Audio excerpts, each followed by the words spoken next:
यहाँ हम अगस्त्य मुनि के जीवन की कहानियां सुना रहे हैं। अगस्त्य मुनि सप्तर्षियों में से एक थे और उन्होंने सीधे भगवान शिव से ही शिक्षा दीक्षा पाई थी। वे असाधारण जबरदस्त योग्यताओं वाले जीव थे। उनके अथक प्रयासों ने ही ये सुनिश्चित किया कि साधारण लोगों तक भी आध्यात्मिक प्रक्रियाओं का फायदा पहुंचे। जब भगवान शिव ने अपना ज्ञान अपने पहले 7 शिष्यों के साथ साझा किया, तब उन्होंने वे 112 तरीके खोजे और शिष्यों को समझाए जिनसे कोई मनुष्य अपने अंतिम स्वभाव तक पहुंच सके, यानी आत्मज्ञान पा सके। जब उन्हें लगा कि वे शिष्य सप्तर्षि इन 112 तरीकों को समझने में समय लेंगे, तो उन्होंने उन विधियों को 16 से 16 तरीकों के 7 भागों में बांट दिया और फिर उनमें से हर एक को आत्मज्ञान पाने के 16 अलग अलग तरीके ही सिखाए। कथा कहती है कि सप्तर्षियों को ये 16 तरीके सीखने में भी 84 साल लगे। इन 84 सालों में वे सब वहीं भगवान शिव के साथ ही रहे थे, जो उनके सिर्फ गुरु ही नहीं थे बल्कि सब कुछ हो गए थे। अलग अलग तरीके सीखने के बाद जब वे इस ज्ञान से प्रकाशित हो रहे थे, तब भगवान शिव ने उनसे कहा, अब जाने का समय आ गया है। इस बात से वे सब ऋषि बहुत ज्यादा भावुक हो गए, क्योंकि भगवान शिव के बिना वे अपने जीवन की कल्पना भी नहीं कर सकते थे। पर भगवान शिव ने उनसे कहा, अब जाने का समय है। तुम लोगों को जाकर अब ये बाकी संसार के साथ साझा करना होगा।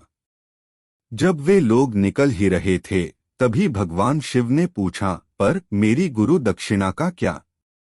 गुरु को दक्षिणा की जरूरत नहीं होती, पर वे ये चाहते हैं कि जाने के समय शिष्य समर्पण के भाव के साथ जाए, क्योंकि मनुष्य जब समर्पण के भाव में होता है तो वो अपनी सबसे अच्छी अवस्था में होता है। तो भगवान शिव ने उनसे गुरु दक्षिणा मांगी और ये लोग उलझन में पड़ गए। उनके पास था ही क्या जो वे गुरु को अर्पण करते।